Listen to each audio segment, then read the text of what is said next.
Hi everyone, hope you're doing well from wherever you're watching this channel, depending on your time zone.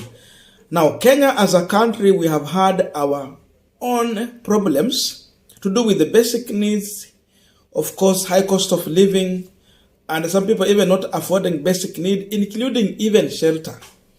But despite all this, William Ruto's government has been able to donate 240 tons of aid to Turkey. We know Turkey has had a problem after the earthquake or tremor that happened there, and some people lost life, close to I think 45,000 there. Of course, some have been left homeless. We understand they are in need, but then the question is Kenya in a position to help such a country, and how far can they help? And this is what was shared by Kenyans.com.ke.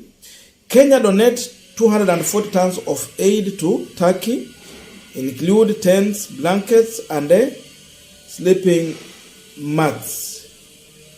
Among the material donated include 353 tents, 17,245 plastic tarpaulin sheets, then 1,261 plastic tarpaulin rolls, 26,565 blankets, and 34,705 sleeping mats.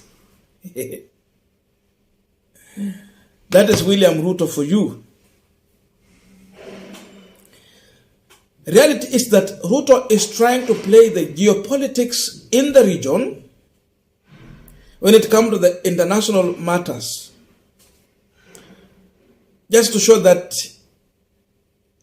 as a country we are a big brother, of course, in East Africa and a part of Africa, and we can help other countries. But really, are we in that position to do so?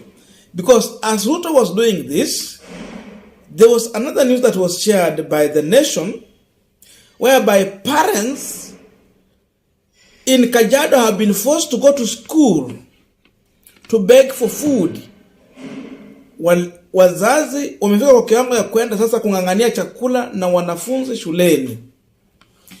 Beating drought, starving Kajiado parents sneak into school for free lunch. This was published on Thursday, February 2023. Not long ago. You can see them. Very poor. Look even at the school there. They are walking in, and it is a distance they have walked just to go and beg for food, to share something with the children. Hawakuli washibe, wanakula tu yani ndio waendelee kuishi. They eat to survive. Just something small. But Ruto and his government has the audacity to send aid to Turkey. Turkey need help. But the question is Kenya in a proper position to help really? Has Kenya taken care of the interests of their own people first before going to any other country for help?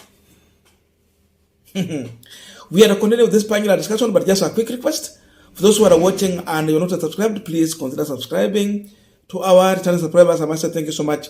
And again, to all our viewers, please give this video a thumbs up. Thank you so much. And back to this discussion. I'm telling you, Ruto will use every means possible, even if it means killing all Kenyans, but to paint his name as a man who has interest to play the international role in the world.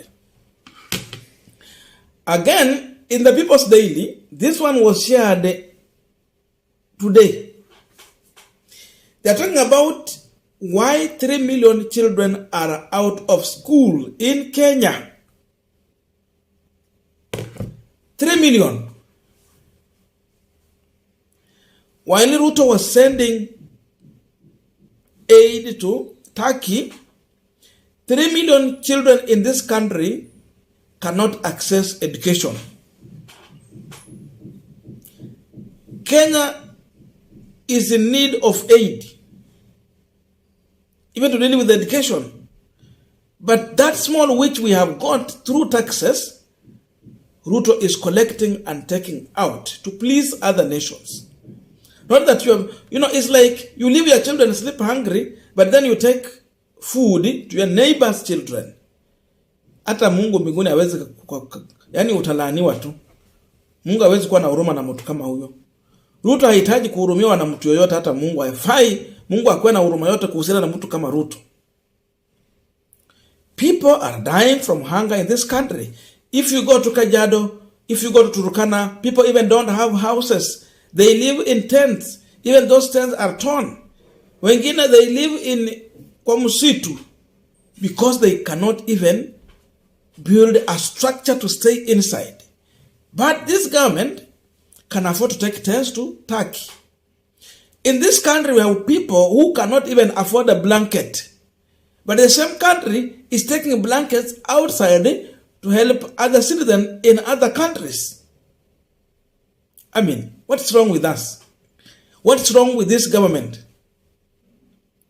What's wrong with Ruto?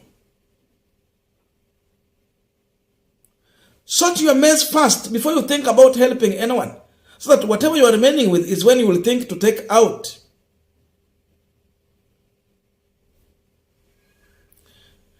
But if you go in the news, you see, Kenya has donated this. I mean, surely. It has donated, but the news in the same country is that people are starving from hunger. Yet it has given 240 tons of aid. Kuna watu wanakosa madawa kwa hii nchi wakienda hospitali. But they can take medicine outside. So, this ndio serikali walisema ya mahasula. Wako wanasema dynasty, and people will remember Uhuru sometimes. The person they refer to as dynasty, he gave subsidy. The person they refer to as dynasty, he was the one who was giving some relief food outside here, and despite the fact that we also had subsidy. So we are in this situation. And people in Turkey will think that Kenya has enough. That's why they can help us. But the truth is that they don't have anything. There are living people starving here to take help in another country.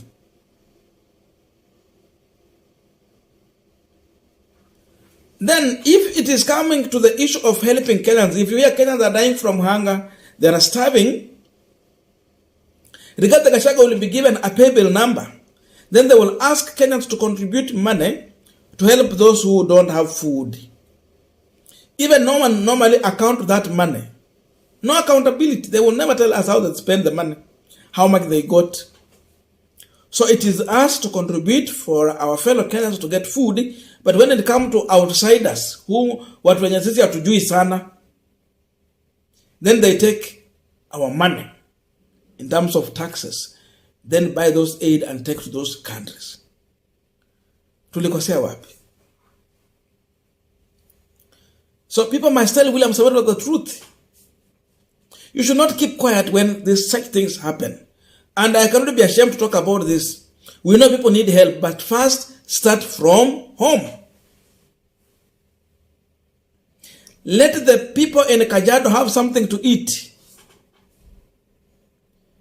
Let the people in Turkana have a dignitary life. Then you can think of any other country. Take our children back to school.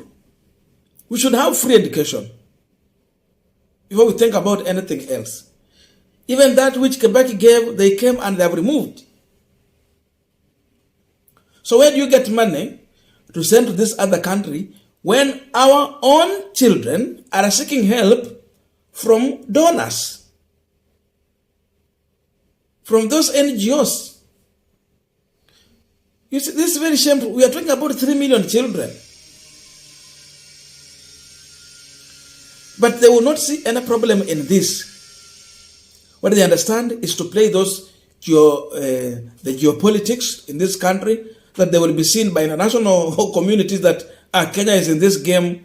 They are bigger brothers. They can play a role. They can do this and that at expense of Kenyans who are dying here. Hatujafika hiyo kiwango. Let us help our own people here first. Let us sort our mess here first. And this is the reason why you see people are getting out. When Raila Amolo Odinga called for mass action, they have no option but to join that mass action. When Raila Amolo Odinga called about people to say that we have to go to that state of, actually they will go there. They will go. It might lead to the Sri Lanka way.